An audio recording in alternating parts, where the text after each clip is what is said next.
Hey, welcome along. It's Tuesday evening. Good to have you joining me again, whether you're joining live or whether you're joining later.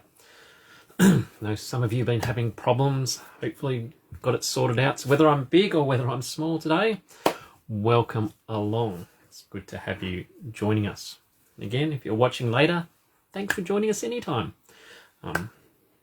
So for those who may not know, I'm Richard Moores, Children's, Youth and Families Pastor for Southside Uniting Church. Southside meets across a number of suburbs in Brisbane, south of the river. Land that has been cared for by the Yagara and the Turrbal people. So we, as a church, pay our respects to their elders past, present and emerging. We pray for conciliation between us and the first peoples of this land. We hope that we will care for this land and for its people who find themselves as part of this land.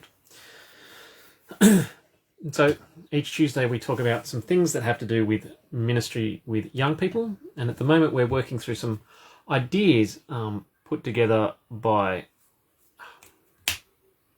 Andy Root in a series looking at ministry in a secular age and what that means, and particularly drawing on the work of Charles Taylor, a Canadian philosopher from a Catholic background, who has looked at his 700-odd page book, A Secular Age. Looks at how did we get from that point in the 1500s where it was almost impossible not to believe, to now where it's almost unthinkable. Why would you still believe this stuff? So looking at where that has changed and the different secular periods that we've been through. So the lecture I'm going to try and summarise for you this evening was actually done by Trip Fuller. So Trip Fuller is a lecturer in, I think, science and theology, now at Edinburgh University, I believe. But he oversees a website, podcast and things like that called Homebrewed Theology. So he did a 6-week series with Andy Root. Andy did the first three, led the first three lectures, and he did the short lecture. Trip did the short lecture bit today, and then they had a discussion. Not today, they did this a few weeks ago, but I watched it today. So there you go. This is how fresh it is in my mind. So we're going to look at what he had to say about Dilemas, which again is another part of Charles Taylor's book. And apparently there's two chapters on it, Dilemas 1 and Dilemas 2. They presumed because the editor said, well, that's too big for just one chapter. We've got to scrunch it into two. Movie quote. Oh, nearly forgot the movie quote. So each week, for a bit of fun, we have a movie quote. And if you can be the first person to write the movie quote in the box down at the bottom, if you're the first person, you can get a prize. First person because, well, if you're the second person, you probably saw what the first person wrote. But hey, if you're watching on this on Facebook and no one's written it down, you can write it down. And you can, not on Facebook, on YouTube. If you're watching this on YouTube later and no one's written down the movie in the comments, write it down. You can win a prize. We can give away 2 prizes a week. Wow. Look at this. You get a prize, you get a prize, you get a prize. So, movie quote for the week. I think, let's try this one. It's not my bag, baby. So where does that come from? It's not my bag, baby. What movie? Kylie's shaking her head right now. I can sense it. Well, not quite yet, because she won't have heard this little bit. But as she hears this bit, she'll be going, oh. About now, I can sense the energy coming from the kitchen. So, if you know what movie that comes from, write it in. You can win a prize. Okay. So, Charles Taylor talks about in Secular 3 as we are focused on the imminent frame. I was going to say infinite frame, that's wrong. The imminent frame, that sense of what is around us. We get what he calls cross pressure, which is pressure from different sides and different ideas, different beliefs, non-beliefs, things like that, which causes our faith to be fragilized. So our faith becomes fragile because we're getting all this cross pressure, and what does that mean? And so when it comes to this dilemmas area, he sort of says, Trip Fuller was talking about, it's like we live in this world where you've got sort of the really strong sort of fundamentalist Christians and the really strong, atheists, and you've sort of got us in the middle going, which side do we pick? And that maybe that's a false dichotomy. There's not actually one side or the other, but somewhere in the middle. Sort of reminds me of, said before, I'm sure, theology lecturer at Morling College, Ross Clifford. He used to say, it's not either or, it's both and. So often we get stuck in the Western mindset of it's either or, win-loss sort of thing. It's that side or that side. When really it's often somewhere in the messy middle. So yes, most of us we go when we don't agree fully with the raving fundamentalist, and there's some things that the raving atheist might say that we might go, I can. So there's that sense of there's bits that each we might like, there's bits of each we don't like. So we're stuck in between those two that seem to be pressurising us and fighting. And again, Trip Fuller returned to the image of the stained glass windows in the cathedral. And that sense of, in the old world, those stained glass windows were the narratives. The narratives on the wall that said, this is where people have encountered God. And they might help us to encounter God. And so we had these narratives. You might remember last week, and they returned to this idea that, from the inside they look really great. From the outside, it sort of looks like a child or a dog has eaten a bunch of crowns and spewed them all up, and there's just,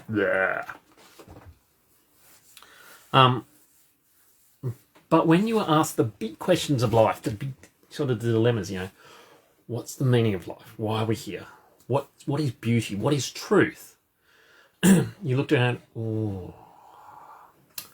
Kylie's got Austin Powers. Do I be mean and make you say a particular Austin Powers movie? It probably is in all of them. It's in one in particular that I know of. I'll give you a prize. How about that? If anyone else can add the particular movie, I'll give them a prize too. There you go. Get 2 prizes, and maybe if you got it in already on Facebook, maybe you could get a prize too. Okay, so, sorry, focus. See, I said she would be going, proud not to know the answer. Told you. Anyway, back to what I meant to be saying. So, 500 years ago, when you were asked these questions, what is truth, what is beauty, you were surrounded by these narratives, and you looked and said, this is the story of God. And this story of Noah's Ark reminds us of the beauty of the rainbow, the beauty of creation that God has saved. Those sorts of things. So those stories enshrine our reality of life. Now, they informed and continue to inform those of us who are Christian what life is about, what we're doing. So in the pre-modern religion, we knew our origin and we knew our purpose in life.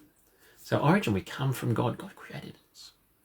Our purpose is, I'm a youth pastor. You might be your purpose might be teacher, might be shoemaker, whatever. That is the purpose in life. And it was all in a structure. And the church was at the centre of that structure, with the church's calendar that went through the story of faith and reminded us of where our part is, what this story is. Year after year, we were reminded of those things. And so when you had big questions to ask, how are you to be good? What do you do to be good?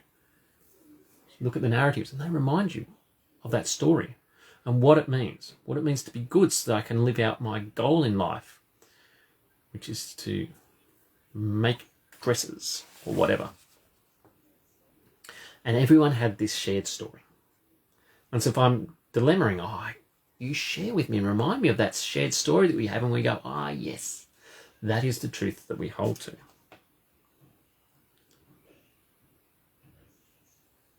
So if we have those questions today, those questions bring dilemmas.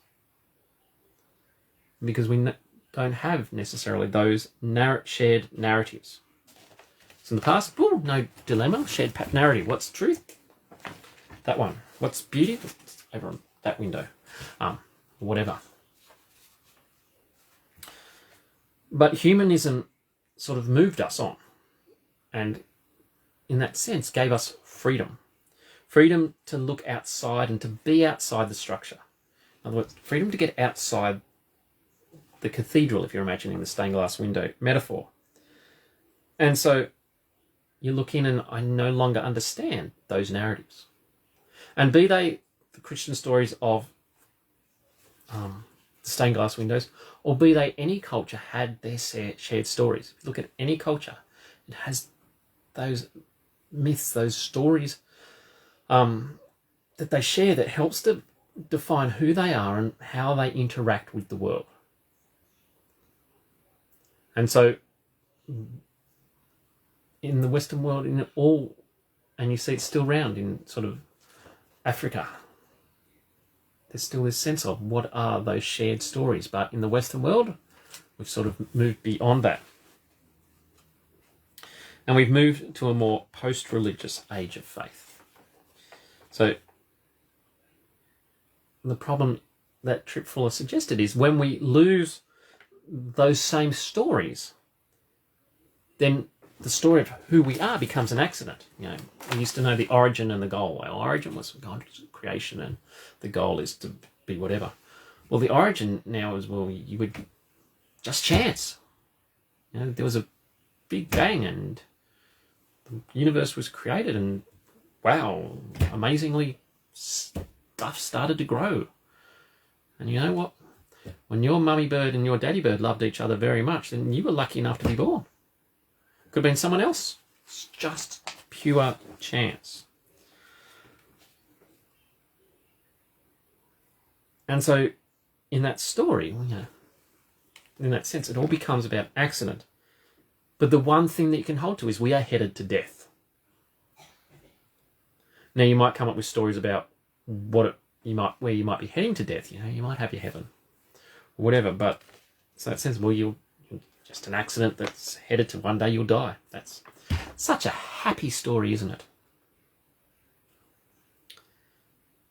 Now the problem is when we've taken that freedom to sort of look outside the box, look outside the building, we can't unsee that. We can't unsee having looked at the world from outside.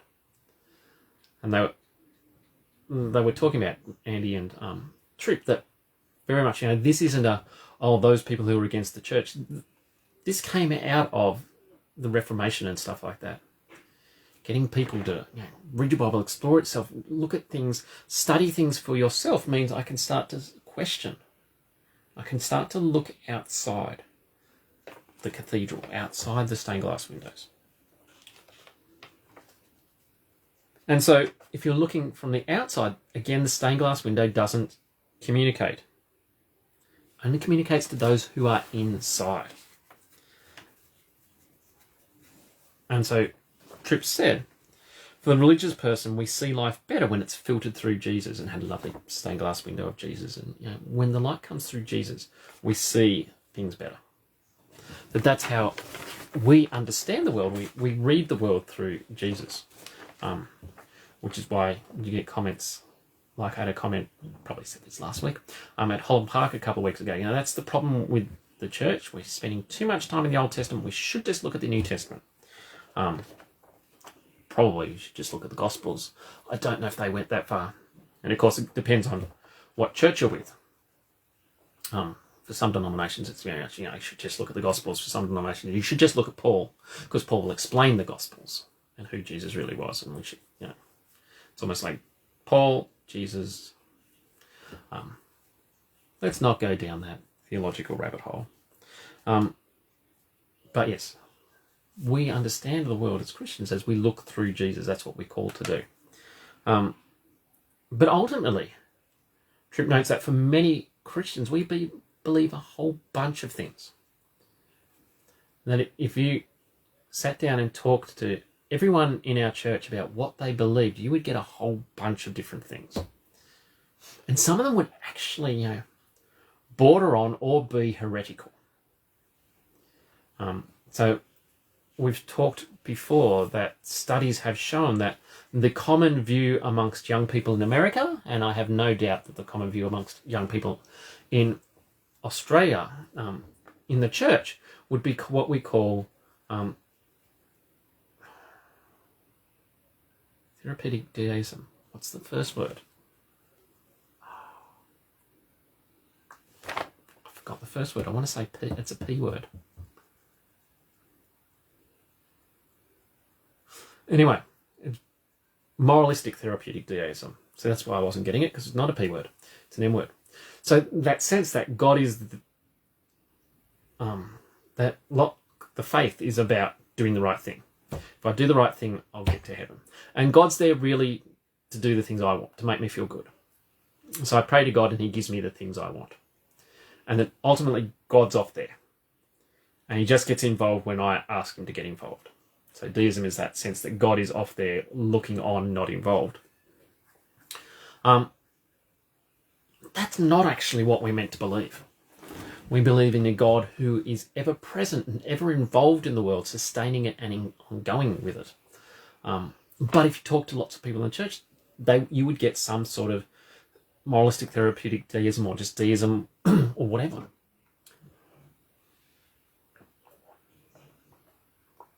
And so, to some degree, because we've lost those narratives, where do we hold people into the theology? The Luthers and the Calvins, we need to, you need to get in it and read the Bible and understand it. The Bible needs to be in your language. That's great. But as soon as you allow someone to read the Bible, they then interpret the Bible. You cannot read the Bible without interpreting.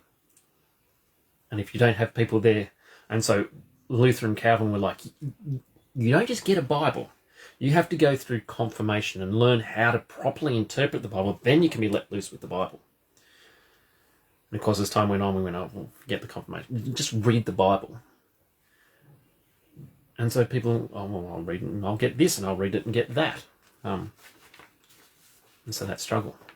And so if we don't have those common stories, how do we keep people or help people to stay within what is orthodox? So as you come to questions about what is truth, what is beauty, what is reality, when you don't have a story in the background, you don't know if you have resonance in conversation. When you're talking about something, what is beauty?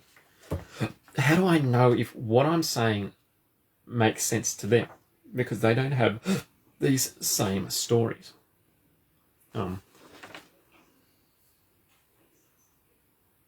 Christine Embry talks about suitcase words. We talked about before that we have words that come with baggage. So she uses the word community. If we use the word community, I have an image of what community means. You have an image of what community means. That doesn't mean that those images are the same. So when we lose the stained glass window narratives, things I might say about faith, you might hear them, but you have a completely different image to what the image I have. And just think about, you hear people talk about, this is who God is, and you think, that's not the God that I follow. I've probably said before, I was reading a commentary once, and they were saying, Jesus was always very dour, very serious. And I think, that's not my Jesus. That's not the Jesus I see in Scripture. But if we don't have the narrative, we can get all sorts of things. And so Tripp talked about cultural consciousnesses. In a sense, we look at things in a historical way. What is historical fact? What are the things we do? We look at social. Where does it fit in life? Cosmological. We have false consciousness. We have pluralistic consciousness. There's all these ways of looking at things that affect how we do it. And so he says it's not that we can't make claims. So you can't say there is one God. It's not that we're not allowed to say that. You can't make claims. It's just different. We need to do it in a different way. We no longer go,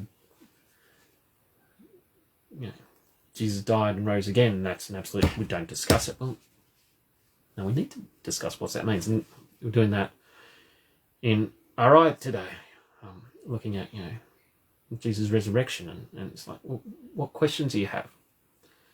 And I had to pause for a while for someone actually be brave enough to ask questions. But it's like, mate, if you don't have questions about this.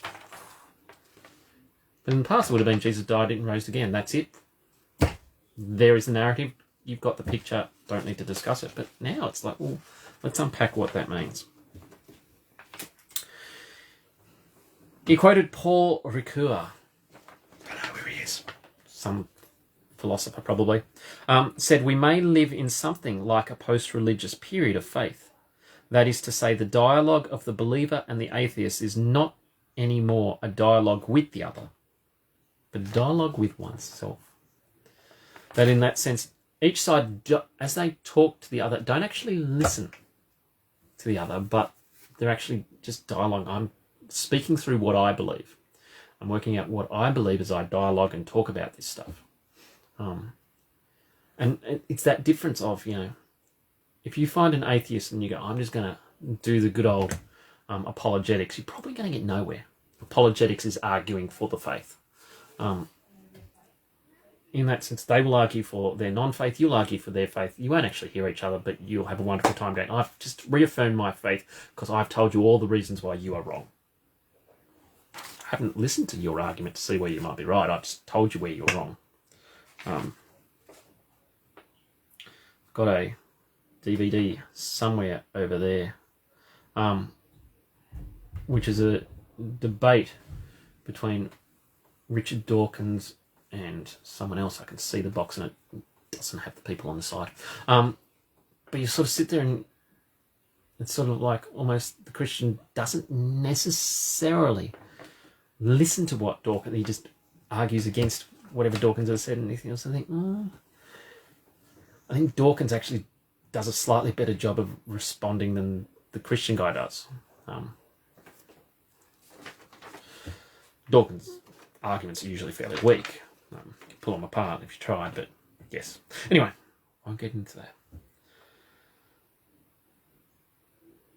So they say it's not that story isn't there, but entire culture isn't set for giving, so that when big troubles come, we have stories to work through it. So we don't all have that shared narrative that when big trouble comes, things like COVID comes, put up our hands, what's going on? All the books that came out after 9/11, where was God? 500 years ago, that question wouldn't have been asked. We know where God was. We know the narratives. But in this world, that earthquake happens, tsunamis happen. Well, where is God? What's going on? What's on with the world?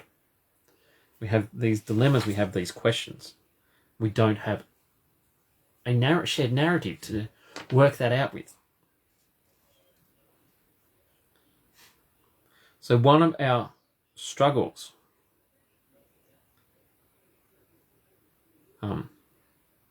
they went on to talk about how all of this isn't sort of the evil menace outside, but this actually came from us. That through what happened with the Reformation, let's start to question things. Oh, let's have a whole heap of denominations. We started this thing down the road. This wasn't just suddenly people went, we're not going to believe. We're going to pull away from it. It came out of us. They sort of talk about, this is our grandchild. So we've got to own up.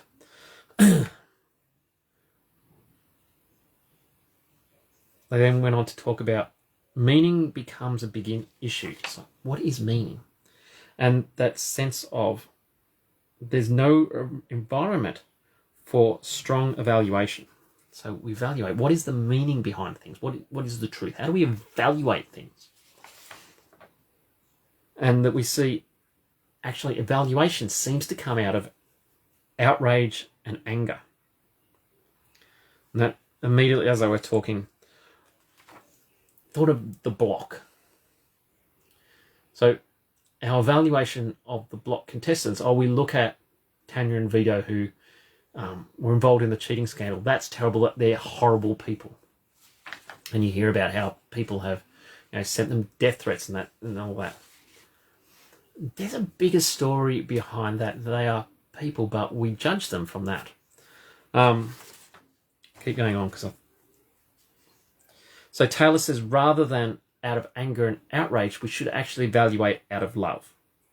And he sort of says the parable of the Good Samaritan is the heart of life. We should actually evaluate people, situations, things out of love instead of out of anger. We need to remember that without taking into account humans' propensity to suck and to mess up, and without taking the dignity of the human character, then you get to scapegoating. So we need to remember, people are people, and they'll mess up sometimes. Sometimes they'll get it wrong. That's just life. But they are a human being. And so the Tanya and Vito thing, they messed up, but they are a human being. They don't deserve to have their life threatened. And I've probably been sitting here, I was like, I've been too harsh on them, sort of in my reaction to them. But yeah, how do we actually go? The other is a human being. The other is a person. He was quoting one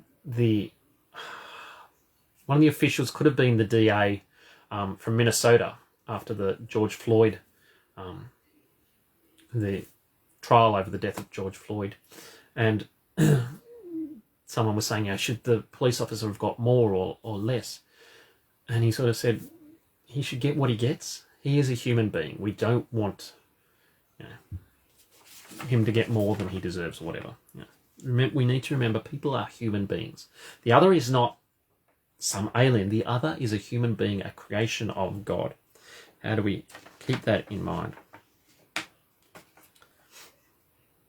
And so they said, we can't acknowledge neighbour as neighbour. Instead, we have narratives that entrench neighbour as enemy. And you see that all the time, particularly in the media, that sense of, who's our enemy? And so, you had Cold War was lovely. It was Russia.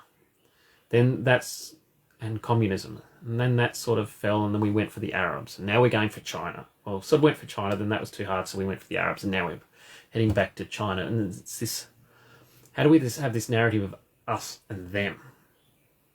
When instead, out of the love of the Christian, it should be the us. There's no them, there is only us. To quote some wonderful band, who that could be. Anyway. And so the problem, when we see the other neighbour as enemy, then we lose mercy. Mercy gets pushed out. We bring people down and we forget that they are human. And so our challenge is that as we live in this secular 3 world, how do we listen to the other? How do we not come to push our argument without listening to them? Because all they'll do is the exact same and they won't listen to us. How do we listen to the other? How do we accept them as a human being and a creation of God? And as we do that, we will be far more effective as Christians. So yeah, there's our thoughts. We're stuck in this world. It's not about, I want to choose a side, but we're in this middle part. And we need to find our place and our way of speaking into that middle place. And a way of speaking into the lives of others. And yes, if you think about the past, we were very much about apologetics. How do I prove the faith to you? How do I show you that you're wrong? That's probably not going to work anymore. We need to change our language. I think I've heard people talk about the gospel message might not change, but the way we present it has to change. If we're not changing that, then we'll get nowhere. And that's part of the problem of the church, is that we've stuck in that same box. We need to spread out and do different things. I'm starting to ramble. Thank you for joining us. We'll continue on our journey. I've got 2 more lectures of that to watch, so we'll see what that brings up in the next couple of weeks. Hopefully this is interesting, sparking some thoughts for you. I know it's deep philosophy, theology type stuff. Can be a bit brainy hurdy. But yeah, it's recognizing we live in a different world. And how do we actually speak into that world? I'm shutting up. You're going to baths, dessert, Bible study. Have a good one. Catch you around.